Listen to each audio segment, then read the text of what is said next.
On n'est pas sur l'avenir de ce qu'elle va faire, mais plutôt le conseil qu'on lui donne de faire pour arriver justement au reste, quoi. En tout cas, c'est comme ça qu'il faudrait l'entendre et le vivre. Par contre, on ne peut pas dire qu'il n'y a pas des choses qui sont inscrites dans ce qu'elle va vivre. Parce que si elle dit non, tout ça, j'en veux pas, ça se fera pas, il y a quand même une teinte, une racine qui va être là. D'accord. Parce que regarde, si je regarde, mai, juin pour la personne a le pendu chez elle. Ça ne démarre pas en souplesse. Ça a demandé beaucoup d'efforts à la personne.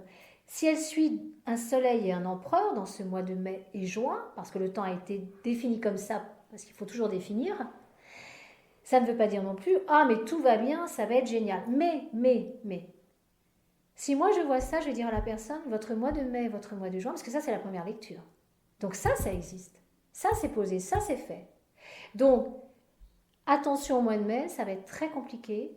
Ce qui va être compliqué, c'est qu'il faut entendre qu'il va falloir lâcher des choses et ne pas les subir. Alors Christine, on a présenté une partie de la rota parce que visuellement c'est peut-être compliqué pour ceux qui nous écoutent de se représenter cette fameuse rota avec les arcanes, pas les arcanes, Ouais, on peut le n'importe dire quoi. aussi, mais là on va dire les lames et les, Voilà, les lames et les maisons fixes. les maisons fixes et les lames. Donc on fera une partie plutôt, enfin on refera une rota mais en vidéo pour Ouais, que tu nous ouais, réexpliques, tu ouais. nous montres, qu'on puisse voir ton jeu. Ouais. Mais est-ce qu'on peut pas dire aussi peut-être pour ceux qui nous écoutent et qui aimeraient justement maîtriser ce fameux tarot, Ouais. que lire aller faire son apprentissage dans les livres c'est bien mais que c'est réducteur par rapport à ce que toi tu peux ressentir de chaque lame. Ouais. Je pense que le support, effectivement, c'est la lecture, que celui ou celle qui a mis comment étudier la tarologie. Mais si effectivement on ne le pratique pas, on ne le fait pas vivre. Donc je pense qu'effectivement, s'apprivoiser, le faire vivre, c'est pour ça que je donne aussi des cours. Pour ceux et celles qui ont envie de le vivre aussi pratiquement. Et je pense qu'à partir de là, on sait si ça nous parle ou pas. Et ça permet aussi de pouvoir associer. Parce que, Ouais. enfin, moi, c'est ce qui me fascine, c'est quand je te vois lire les cartes. On peut dire lire. Oui. Quand Tout je à te vois fait. lire les cartes et que tu arrives à les lire en les associant et en te dégageant complètement du dessin. Parce qu'en fait, finalement, le dessin importe peu, je C'est dirais. un support, c'est un tremplin. C'est un tremplin à ce qui doit être vu et que la personne doit entendre. C'est pour ça que c'est un voyage permanent. Donc, on comprend mieux les 4 ans d'apprentissage avant de se Tu lancer. vois? Oui. Ouais.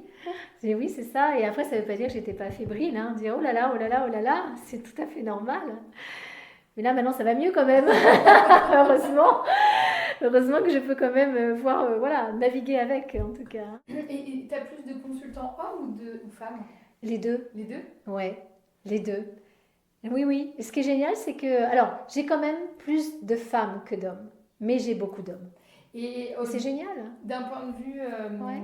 métier, si on regarde le profil CSP, tu vois, leur catégorie socio-professionnelle, t'as quel type de Oh client? là là. Alors là, c'est vraiment. Alors, ne vois rien de prétentieux, mais j'ai autant, c'est vrai, j'ai autant la personne comme moi,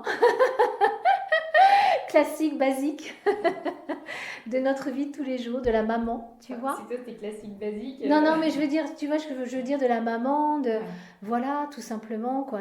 Nous sommes tous des gens normaux, mais dans ce normal, il y a effectivement dans les professions, et j'ai effectivement, je dirais, avocat, médecin, ça c'est clair, psychologue. C'est Ah ça oui? qui est génial. Et quand, ça fait des années, mais quand j'ai eu, c'était une femme qui était psychologue, qui est venue, qui avait vu effectivement mon site. Pourquoi elle avait vu mon site? Parce qu'elle était venue de la part d'une amie. Et quand on s'est appelé, qu'elle m'a appelé, elle ne m'a pas dit qu'elle était psychologue. Elle ne me l'a dit qu'à la fin. Ah. Et c'est vrai que dans ce travail qu'on a fait ensemble, je dis, vous êtes très, très. Il y a quelque chose dans une perception de psychologie, etc., très forte. Et c'est marrant parce que ce qui était génial, et c'était ma première, on va dire, que j'ai trouvé ça fabuleux, c'est qu'une psychologue ose venir voir une tarologue. Ah oui. Et là, c'est là où tu vois que certaines personnes, je vais dire ça comme ça, sont capables de voir leur profession et la vie en général comme quoi les deux existent et qu'on peut se faire accompagner sans être psychologue et avoir fait des études de psy, parce que ce n'est pas de la psychologie, c'est une analyse profonde, affinée, ça c'est sûr, sur une façon de travailler et de voir les choses. Mais je dirais que ça m'a beaucoup émue de voir au final qu'elle était psychologue. Et on est déjà d'ailleurs toujours ensemble. Et ce qui est génial, c'est son constat de dire, ce n'est pas parce que je suis psychologue que je ne suis pas en désert au fond de moi-même, et je ne vais pas dire peur, mais perdue, plus que peur. Et j'ai besoin, car c'est pas que je crois, parce que ce ne sont pas les mots qu'elle a entamés, mais par contre, parce que j'ai besoin, car je sens en moi, même si j'aime pas ce mot sentir, mais je sens en moi qu'il y a quelque chose qui me parle et qu'il faudrait quand même que je frappe à la porte. Et donc elle est venue, on a fait, etc. Donc oui, c'était très intéressant. Et j'ai même reçu, et s'ils entendent ce podcast un jour, je ne sais pas, je dirais qu'ils se reconnaîtront. J'ai même reçu un couple qui était juge. L'homme et la femme étaient juges. Ils le sont toujours. Hein. Et est-ce que justement ça t'est déjà arrivé d'annuler une séance parce que ce matin-là, t'allais pas bien et que tu t'es dit j'aurais pas l'énergie pour retransmettre Oui, ça m'est arrivé. Très rarement, mais ça m'est arrivé. Ça m'est arrivé parce que je me suis dit je vais pas être à la hauteur. Je le sens pas. Il y a un truc qui va pas. Parce que ton état en fait physique et mental compte. Bien sûr qu'il compte. C'est majeur, c'est majeur. Je dirais même que c'est la priorité. Pour respecter l'autre, il faut être bien dans ta tête, dans ton corps et pas donner quelqu'un de malade en face ou quelqu'un qui est à moitié ce qu'elle pourrait faire ou ce qu'il pourrait faire. C'est un non-sens pour moi. Tu vois ? Donc, bien sûr, ça m'est arrivé très rarement, mais ça m'est arrivé de me dire, que ce soit la veille, voire l'avant-veille, de me dire, pourtant j'ai une éthique. Hein. Enfin, je veux dire, en tout cas, si on me pose un rendez-vous, je pose un rendez-vous. Mais si à un moment donné, je ne me sens pas bien, il y a un truc qui ne passe pas, je ne dis pas que c'est la personne qui ne passe pas. C'est moi qui ne sera pas en capacité de travailler pour elle, eh bien je vais oser prendre le téléphone en disant je suis désolée mais là je ne vais pas pouvoir.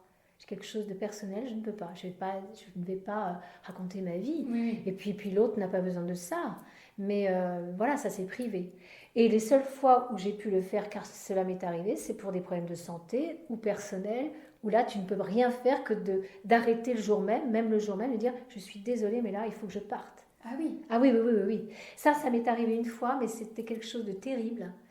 Et ça, forcément, si ma famille l'entend, ma belle famille surtout l'entend, sensiblement vont le comprendre. J'ai perdu mon beau-père il y a quelques années, que j'aimais ô combien. Et je crois vraiment que c'était réciproque. Voilà. Et j'étais en plein travail.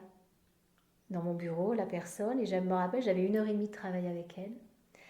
Et je sais que jamais mon mari m'appelle pendant mon travail, parce qu'il sait que la journée, de toute façon, non. Il faut vraiment, même mes enfants, mais ils savent, même si mes enfants ne savent pas, je ne vais pas leur dire quand je... Non, mais ils savent quand je ne réponds pas que c'est pas possible. Donc voilà. Donc je ne réponds jamais quand je travaille. Je mets mon téléphone, je ne le mets pas toujours en mode avion, je le baisse au maximum. Voilà. Et ce jour-là, oui, mon mari m'appelle. J'entends la vibration, je continue. 2 fois.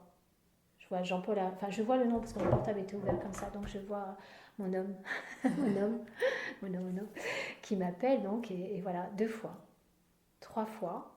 Et la 3e fois, je me suis excusée auprès de la personne, je dis je suis désolée. Il se trouve que là, c'est mon mari qui m'appelle. Mais si mon mari m'appelle 3 fois, sachant ce que je fais, respecte tellement mon travail, qu'il ne le ferait pas s'il n'y avait pas une urgence. La personne, bien évidemment, c'était un homme, a complètement compris, a dit allez-y, je vous en prie. J'ai pris le téléphone et mon beau-père était en train de mourir. Mais mon beau-père était à 300 km d'ici. Donc, moi je travaillais, en plus c'était le soir, c'était ma dernière consultation. Et là, mon mari me disant ne t'inquiète pas si tu ne peux pas venir, ne t'inquiète pas, mais moi je vais devoir partir. Et je lui dis surtout attends-moi. Donc, à partir de là, j'ai dit à la personne, je suis désolée, c'est la première fois que ça m'arrive. Mais nous avons fait 1 heure ensemble. Je reviendrai vers vous pour vous donner, pas vous faire payer ce que je vous dois. Et ce sera fait, et ça a été fait. Et plus même. Et je dirais simplement, et là je dois partir. Et je suis partie. Et la suite. Et d'ailleurs, mon beau-père est décédé. On a pu le voir, mon mari et moi. Et il est décédé juste le lendemain matin. C'est ça, au petit matin, car il a attendu ses autres enfants. Et il est parti. C'était fabuleux, c'était merveilleux, le fait qu'il attende son autre fils et sa fille. et il est parti. Donc tu vois, s'il y a effectivement des événements aussi particuliers, oui, j'arrête ma consultation, mais ça ne m'est arrivé qu'une fois en 15 ans. Et les fois où je les ai arrêtés, où je n'ai pas pris la consultation, où j'ai reporté la consultation, ça m'est arrivé, c'est quand vraiment je suis malade, ou qu'un de mes enfants, quelqu'un de très proche a un problème où je ne peux pas changer. C'est soit un décès malheureusement, soit quelque chose de très compliqué au niveau maladie. C'est tout. Et dans toutes ces années, ça m'est arrivé rarement, mais ça m'est arrivé. C'est la vie. Et est-ce que ça s'est déjà arrivé en consultation? Par exemple, admettons, cette personne imaginaire dont on vient de faire la rota te dise bah non, je me retrouve pas du tout dans ce que vous dites, je vois pas de quoi vous voulez parler, je comprends pas. Alors, ça t'est déjà arrivé, ça m'est déjà arrivé, mais ça m'est arrivé à la première partie. Parce que d'où elle venait? Oui, enfin, passé. Pas forcément, forcément. Mais oui aussi. Je dirais qu'à un moment donné, ça m'est arrivé rarement, mais ça m'est arrivé. Et je pense que heureusement que ça m'arrive parce qu'il faut que je découvre les 22 façons de personnes que je reçois. Si je ne suis pas confrontée au pendu, comment je vais le comprendre? Tu vois? Il faut comprendre les 22 en soi. Donc oui, ça m'est arrivé que quelques personnes, même si elles sont rares, mais elles ont été présentes, me disent, là par contre, parce que je pose toujours la question quand je termine mon travail, quand je dis je termine ma rota, tout ça, est-ce que cela vous parle ou pas? Si ça ne vous parle pas, vous me le dites. Surtout parce qu'effectivement, je peux me tromper. Mais dites-moi si ça vous parle ou pas. Est-ce que l'on fait le voyage ensemble ou il y a quelque chose qui s'arrête? Et ça m'est arrivé d'entendre, là par contre, j'arrive pas, non, je comprends pas. Je dis, d'accord, je vais, à ce moment-là, si vous êtes d'accord, je vais travailler autrement pour vous. Pour pouvoir entendre ce qui est dit. Maintenant, ce qui est dit, peut-être que je me suis trompée. Et je l'accepte. Et heureusement que je l'accepte. Mais si vous voulez, on va travailler autrement, d'une autre façon. Et là, j'accompagne la personne à dire, regardez, je fais mes tirages en 4, où je suis plus accentuée sur l'avenir, parce que l'avenir va me renvoyer forcément le passé. Et ce qui est absolument génial, c'est que ces personnes qui effectivement m'ont dit un jour, dans ces moments-là, je n'arrive pas, je ne comprends pas, je ne me reconnais pas. Eh bien, quand j'ai continué mon travail, eh bien, je peux t'assurer qu'elles se sont toutes dit, et tous dit à un moment donné, oh, c'est pas possible. Mais c'est vrai, j'avais pas vu tellement c'est occupé. Parce qu'il y a quelque chose qui se passe. C'est ce que j'allais dire. En fait, il y a parfois on se cache en fait. Tout à fait. On ne veut pas voir que l'on puisse être ça ou que l'on a été ça. Et ce qui est génial, c'est que dans tout ce travail, c'est pour ça que je continue à le faire, c'est qu'il y a des choses qui se passent tellement étonnantes. Et ça, je parle vraiment de la vision que l'on me donne, qui fait qu'à un moment donné, je ne peux pas le préparer, mais à un moment donné, je vais dire quelque chose que jamais j'aurais pu imaginer. Mais ça peut aller très loin parce qu'il m'est arrivé d'avoir une personne dans son affect tellement fragile, de voir comme ça, de dire, je vais me permettre de vous poser la question. C'est très délicat pour moi de vous la poser, car ça ne peut ne pas être ça et je peux me tromper. Mais je crois comprendre que vous avez perdu votre mari et que malheureusement celui-ci s'est suicidé. Et tu as la personne en face qui se met sur l'arrière de sa chaise. Et là, je sais qu'on est ensemble. Et là, elle se dévoile. Elle se dit, mais comment vous savez? Je dis, je ne le sais pas, je le découvre. Et je pense comprendre cette ultime fragilité que vous avez en vous. Et elle dit, mon mari s'est suicidé et en plus, mes enfants l'ont découvert. Et c'est ce qui l'a empêché de pouvoir renaître parce qu'elle se culpabilisait non seulement de un suicide terrible, et que ses enfants l'aient vu avant elle. Donc là, c'est carrément... Mais pourquoi à un moment donné, je me permets ça? Parce que je sais qu'il faut qu'elle l'entende. Il va falloir apprendre à se relever, à pleurer. Ça, vous le savez malheureusement, et c'est pas le savoir, c'est vous l'êtes déjà, on pleure. Mais à se réconcilier avec la vie, car il y a des choses qui vous attendent, et arriver à faire corps et faire que ce passé ne vous détruise pas par rapport à l'avenir avec la culpabilité. C'est ça que je travaille, tu vois. Et bien dans toutes ces consultations, il y a de nombreuses choses qui se passent comme ça. Donc la personne, elle ne peut pas ne pas avoir confiance après. Bien sûr. Et donc je pense que là-haut, il me donne de quoi donner confiance à l'autre, des choses qui arrivent. Et quand elles voient que dans l'avenir, qu'elles peuvent faire telle et telle chose, car ça se propose et qu'elles aient le courage de le faire, elles reviennent en disant que ce soit un métier ou autre, de dire oh, mais heureusement que j'ai osé, j'ai fait, parce que maintenant je rayonne. Mais Christine, est-ce qu'on peut dire aussi peut-être que tu es une femme comme les autres, même si tu possèdes voilà, ce don développé en toi. Ah, bien sûr, je suis comme les autres. Et ça veut dire que tu traverses toi aussi tes moments de doute, tu traverses toi aussi des moments de déprime, tu traverses toi aussi tous ces moments-là, mais peut-être que la force du tarot te permet d'avoir une résilience peut-être plus active que certaines personnes qui se laisseraient peut-être abattre plus facilement. Oui. Bah écoute, je trouve que tu as les mots parce que c'est vrai. Alors te dire que, effectivement, tu sais, quand je suis avec quelqu'un en travail, si on parle de ça, je dis toujours, vous savez, je n'échappe pas à la règle. C'est pas parce que je fais du tarot que je n'ai pas mes souffrances, mes doutes. C'est évident. Et je pense que si je n'avais pas ça, je me prendrais pour ce qui, tu vois, pour un, tu sais, quand on dit maître, j'ai horreur de tout ça. C'est pas possible, tu vois. Donc, non, non, non, non, j'ai au contraire, et je dirais même que je suis quelqu'un de très sensible. Je pense que si mes enfants entendent, ils le seront, mon mari aussi. Je pense que je suis aussi... Alors, c'est difficile de se définir soi-même, mais aussi forte, combattante que fragile. Et je pense que faire un travail comme ça, il faut l'être. Parce que sinon, voilà, c'est que de la mécanique et c'est pas du tout mon histoire. Ça me parlerait pas et c'est pas possible. Mais oui, j'ai mes fragilités, j'ai mes sensibilités. La seule différence, c'est qu'au fur et à mesure que le temps passe avec cet outil depuis tellement longtemps, en tout cas pour moi, c'est de nombreuses années, euh, m'aide à comprendre. Mais il y a des moments où je sais pas que j'ai pas envie de comprendre, c'est que je n'ai pas la puissance intérieure de pouvoir le comprendre. Parce que je suis dans mes pleurs, je comprends pas pourquoi ceci, pourquoi cela. Et ce qui est très étrange, c'est que dans un même temps, je le comprends. Et je me dis, tu vois, par exemple, s'il arrive quelque chose à un de mes enfants, c'est même pas pensable. Mes belles-filles que j'aime, c'est pas pensable. Euh, mais c'est normal, c'est l'humain, c'est la maman.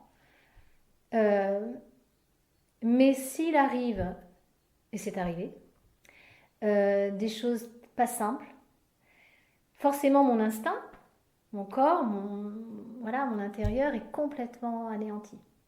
Parce que ma douleur, c'est vraiment une douleur, et je ne suis pas la seule, forcément, forcément. Euh, voilà, voilà, beaucoup de choses tombent et s'effondrent.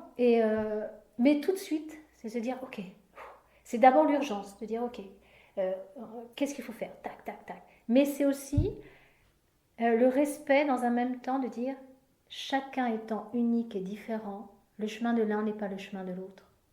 Et c'est d'accepter ça. Et je pense que c'est ça qui est difficile. C'est de dire comment peut-on, à un moment donné, alors je suis, et nous sommes très protégés parce qu'il n'y a pas de catastrophe, mais je dirais simplement, enfin je vais le dire comme ça, mais je dirais simplement que, eh bien oui, ces aléas de la vie qui sont plus ou moins forts font que j'ai mes moments de déprime, forcément, et quand je dis déprime, c'est pas une dépression, mais de solitude intense. Parce que je dois absolument comprendre, moi je suis quelqu'un qui a besoin de comprendre. Donc tu vois, ça peut paraître complètement un paradoxe, parce que le tarot n'amène pas cela. Mais oui, mais je suis aussi comme ça. Je n'aurais jamais travaillé ce tarot s'il n'y avait pas une réalité, s'il n'y avait pas une compréhension des choses, s'il n'y avait pas une structure. Si c'est une envolée de moineaux, ce n'est même pas la peine. Et j'aime les oiseaux. S'il n'y a pas de racine, ce n'est pas la peine. La racine et les racines me permettent de m'envoler, à bien comprendre, d'entendre parce que je sais où je suis souchée, je sais d'où ça vient, je sais que ce n'est pas n'importe quoi, je sais qu'il y a des racines, aussi nobles soient-elles et ô combien.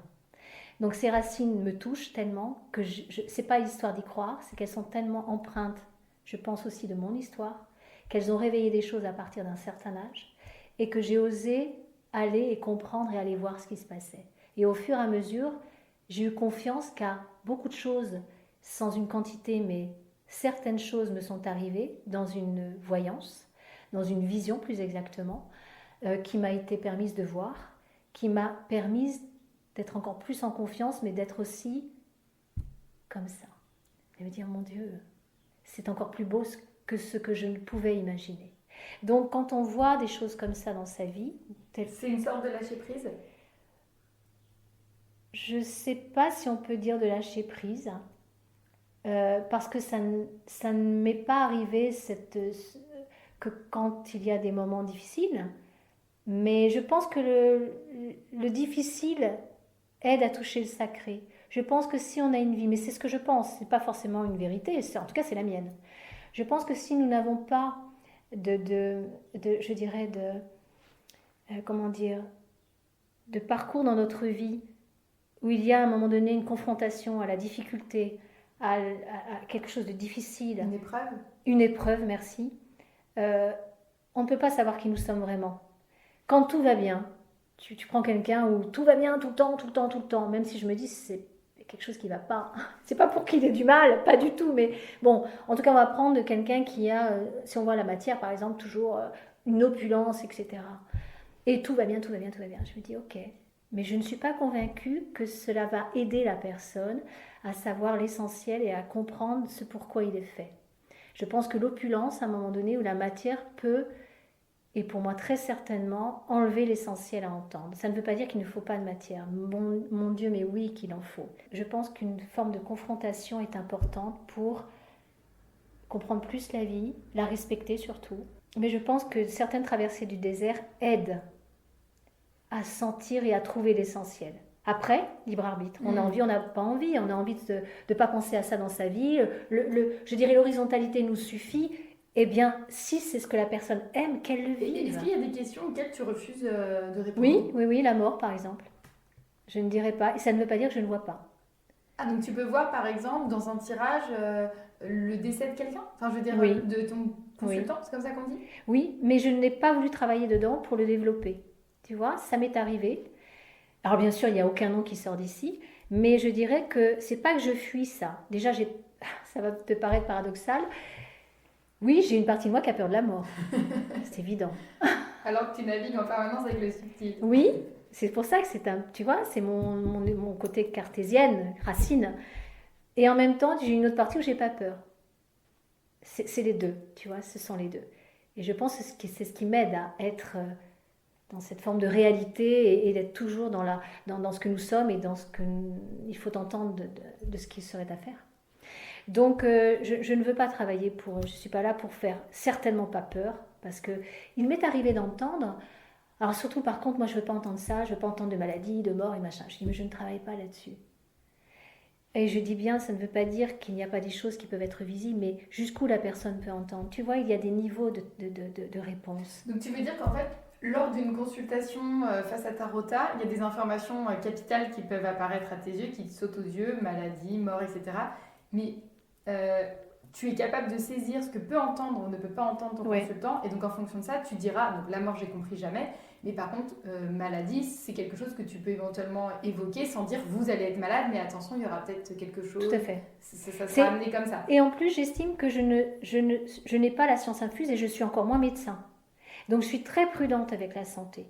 Et je pense qu'il faut, justement, c'est tellement... Pourquoi? Parce que, déjà, je ne suis pas médecin.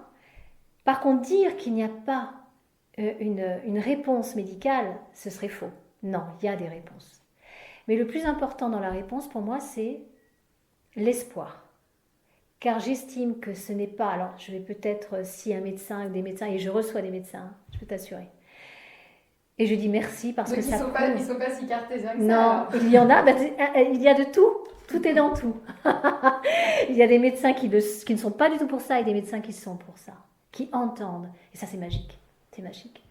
Donc voilà, donc je dis simplement, alors attends que je ne perde pas mon fil par rapport à... Qu'est-ce que je voulais te dire déjà? Tu voulais me dire par exemple si dans ta rota tu voyais par exemple une maladie. L'espoir. L'espoir. Voilà. Pourquoi? Parce que, alors, l'espoir pour moi est fondamental. Parce que je ne suis pas médecin, c'est clair. Et comment je pourrais te dire ça? Dire qu'il n'y ait pas quelque chose qui se présente sur la santé, ce serait faux. Au contraire, il y a quelque chose qui se présente. Par contre, l'espoir est important parce que, de mon côté, j'estime que ce n'est pas un médecin. Mais un médecin peut dire, vous en avez pour 6 mois. Déjà, le fait de dire ça, et je peux t'assurer que j'ai déjà entendu ça, pas par rapport à moi, mais par rapport à quelqu'un de proche, c'est catastrophique. Parce que selon le mental où il en est, on ne peut pas dire à quelqu'un, même si, ok, c'est un médecin, c'est pas parce qu'il y a la blouse blanche qu'on doit dire, vous en avez pour 6 mois. Est-ce que cette personne est capable de voir en face qui est là ou qui est là? Donc je dis simplement que nous ne sommes peut-être pas médecins, je ne le suis pas, Mais s'il y avait quelque chose de visible sous mes yeux, qui effectivement amène quelque chose qui n'est pas simple dans les mois qui viennent, voire peut-être un final, pour bien autre chose, mais un final avant tout, hein, eh bien, je reste dans ma vision de voir quel est le champ des possibles, quel est l'espoir, qu'est-ce que la personne peut entendre. Parce qu'elle peut changer la date. Elle peut de 6 mois passer à 6 mois de plus, voire 1 an. Parce que qui décide pour moi du moment où tu pars? C'est pas un médecin. Pour moi, c'est bien au-delà. Certainement pas nous. Donc c'est pour ça que je me dis, et tu vois, demain, si j'étais malade, j'essaierais, je ne dis pas que je réussirais. Si j'avais un médecin en face de moi qui me dise j'en ai pour 6 mois, je ferais un effort pour me dire, c'est ce qu'il dit lui. Ouais. Sur ma mécanique de corps, effectivement, et bien sûr qu'il a raison, sur tout ce qu'il connaît que je ne connais pas. Mais pour moi, il n'y a pas que cette matière-là. Il y a aussi ce que le ciel décide sur le temps, quoi, et sur ce qu'on a à faire. Et il y a des miracles à bien comprendre qui existent, mais c'est quoi le miracle? C'est l'espoir pour moi. Et je pense qu'on a tous, chacun, chacune, son libre arbitre pour dire ok, on me donne ça, mais moi j'ai autre chose à faire. Ce qui est incroyable et ce que j'adore dans mon travail, et toujours c'est pas la prétention, et ça je peux le dire, c'est qu'à chacune de mes consultations a donné, je dirais un espoir, oui, mais je ne l'avais pas vu comme ça. Ça me donne des clés, ça me donne au moins une clé. J'ai envie d'eux. Et après que ce soit que la personne revienne ou ne revienne pas, je sais qu'elle peut en faire quelque chose. En tout cas sur le moment où elle a entendu, parce que je sais que quand on m'appelle, et j'ai appris forcément dans tout ce que j'ai dû apprendre et comprendre, qu'à un moment donné, j'ai su que j'étais signée de Carrefour. Ma signature, c'est le Carrefour de vie.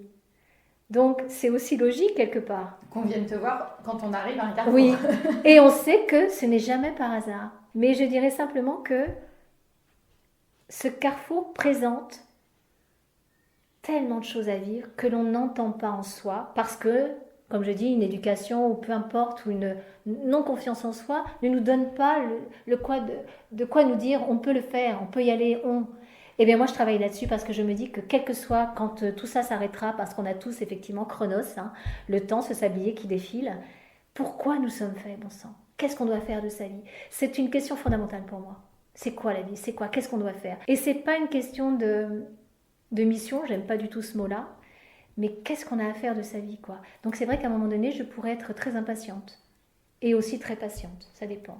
Est-ce que tu peux comprendre, Christine, que dans les années 80, 90, voire même toujours aujourd'hui, dans certains magazines féminins notamment, le tarot est utilisé dans le développement personnel? Qu'est-ce que tu vois dans le tarot psychologique qui correspond au tarot que toi tu pratiques? Parce que toi tu ne pratiques pas le tarot psychologique. Non, je ne suis pas psychologue, j'ai jamais fait d'études. Voilà. Non. J'analyse les choses, mais je ne suis pas psychologue. Mais qu'est-ce que tu penses alors de ce tarot psychologique et est-ce que tu approuves l'utilisation du tarot justement dans ce développement personnel? Alors, ce que je dirais, c'est que je pense que c'est important d'avoir différents tarots et différentes fonctions, différentes façons de faire. Parce que je pense que nous sommes tous différents et on a tous besoin de quelque chose. Et je pense que dans ces années-là, il y avait certainement un manque de subtil. Et je pense que quand on est à la recherche du subtil, c'est que c'est indirectement proposé, mais pas ouvertement parce que ça fait peur. Et la masse a peur par rapport à la minorité. Donc je pense qu'il y a des individus qui ont voulu le proposer au niveau dans cette psychologie et si on répond à ça, c'est qu'il y a de la demande. Donc bien sûr je ne suis pas contre, j'ai pas à l'être parce que je pense que chaque tarot peut parler, les voyantes, etc. Pourquoi? Parce que j'estime qu'il en faut pour tout le monde. Il y a des personnes qui viendront jamais me voir et tant mieux. Autant pour elles que pour moi, parce qu'elles vont perdre du temps, et moi je vais perdre le mien. Ça fait dur quand je dis ça, mais il faut être réaliste. Moi je te dis, si on m'appelle pour amour, gloire et beauté, ça m'est arrivé, très rarement, mais ça m'est arrivé. Et quand je dis amour, gloire et beauté, c'est pour me faire une caricature, mais oui, ça m'est arrivé, il y a longtemps, mais ça m'est arrivé, forcément ça fait partie du tableau. Si les 22 se présentent à toi, tu dois visiter et tu dois vivre les 22. Donc les 22, à un moment donné, tu vas tomber sur quelque chose qui n'est pas du tout ta correspondance. Ça va être le pendu. Tu vas dire, mince, tu décroches, tu entends quelque chose parce que quelqu'un de spontané, je vous ai découvert, machin, vous faites de la voyance. Et je le dis d'une façon qui n'est pas belle, je reprends, c'est pas ça. C'est parce que voilà, j'ai l'image de quand ça s'est passé. Et déjà quand j'entends, je me dis c'est pas. Mais j'entends, j'écoute, je vais jusqu'au bout. Ça c'est clair, je vais jusqu'au bout. Et jusqu'au bout de l'écoute, de ce que l'on est en train de me dire. Et si tu veux, si on me dit je voudrais savoir si je rencontre quelqu'un, parce que moi ça fait je sais pas combien de temps que je ne suis pas. J'entends, je décèle une souffrance forcément. Et je dis par contre, j'entends ce que vous me dites, j'entends que vous êtes en manque et que vous êtes à la limite en déroute un peu. Mais par contre, je ne suis pas sûre, voire même convaincue que ce soit moi qui puisse vous aider. Je connais quelqu'un à Nantes qui pourrait, ce qui est totalement vrai, qui est voyante, qui ne travaille pas du tout comme moi. Nous ne sommes pas les mêmes personnes, nous proposons un travail différent, mais je pense que cette personne est plus dans votre correspondance. Donc allez vers elle. Mais avec moi, si je vous explique un petit peu comment je fonctionne, alors j'explique mais très succinctement là, tu vois, je ne vais pas dans ce que la personne doit entendre si elle vient en consultation. Déjà je la perds parce que je sens que je la perds. Parce que pour elle ça va être trop de l'analyse, ça ne va pas être quelque chose de flash. Moi je ne suis pas quelqu'un de flash comme ça direct. C'est pas possible pour moi. Donc il y a une différence fondamentale, même si tu utilises une part de voyance malgré tout. Oui, tout à fait. Tout à l'heure, il y a une différence fondamentale quand même avec l'association du tarot et de la voyance et que la voyance. Tout à fait. Pour moi, c'est différent. Et donc c'est différent parce que la voyance, en tout cas dans ce que je la comprends, je suis pas voyante, mais je dirais simplement que ne pas être voyante ne veut pas dire que tu ne vois pas. C'est ça qui est difficile. Mais on voit tous d'une façon différente, enfin tous dans ce travail-là. Mais ma façon de voir n'est pas la même qu'une voyante. Voilà, mais je ne peux pas parler à la place d'une voyante. Mais le désavantage peut-être, c'est de laisser partir le consultant avec cette obsession de se dire par exemple, dans 6 mois, je vais rencontrer un homme, elle m'a dit qu'il était blond, et donc d'être obsédé par cette C'est exactement ça. Et c'est ça qui, moi, me dérange, mais ça ne dérange que moi. Mais forcément, ce qui me dérange, c'est ça. Je me dis, mais que va-t-elle faire cette personne avec ça ? Elle va attendre, si elle rencontre, à bien comprendre l'homme de sa vie, elle va le laisser passer parce que la voyante a vu qu'il y avait cet homme, parce que dans ce qu'elle a reçu, on lui a fait recevoir que ça, et pas forcément l'ensemble. Je ne dis pas que j'ai l'ensemble, certainement pas, mais j'ai un ensemble plus étoffé, je me permets.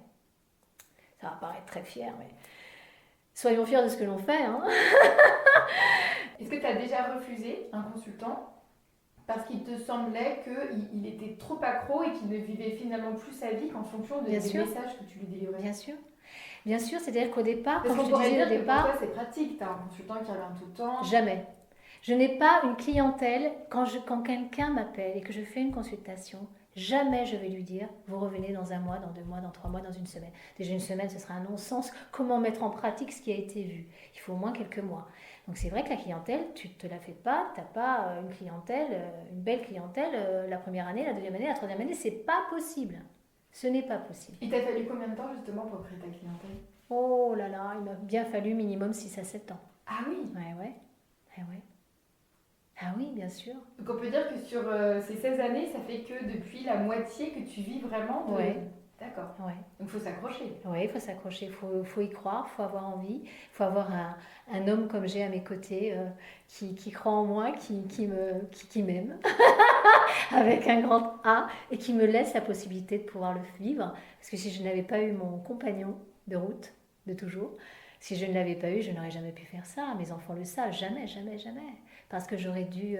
Ou alors, quand je dis jamais, peut-être que j'aurais eu une autre opportunité. Mais si tu as en plus à devoir travailler à côté pour être vraiment dedans, je pense que ça aurait été encore plus long, plus difficile. Et voilà, donc oui, grâce à lui, j'ai pu le faire. D'ailleurs, je vais sourire, je ne serai jamais riche. C'est pas mon but. C'est peut-être con, hein. C'est peut-être con. Mais il faut un minimum. Quand je dis un minimum, je suis pas contre l'argent, pas du tout. Pas du tout. Et au contraire, et attention, hein, c'est un sujet particulier, mais je dirais que je suis protégée de pouvoir vivre comme je le vis.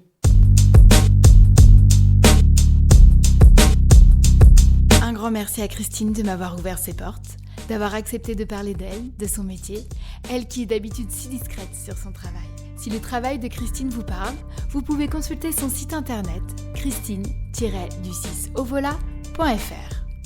Ce podcast vous est proposé par le Studio F. Pour retrouver l'ensemble des podcasts du Studio F, rendez-vous sur lestudio-du6f.com.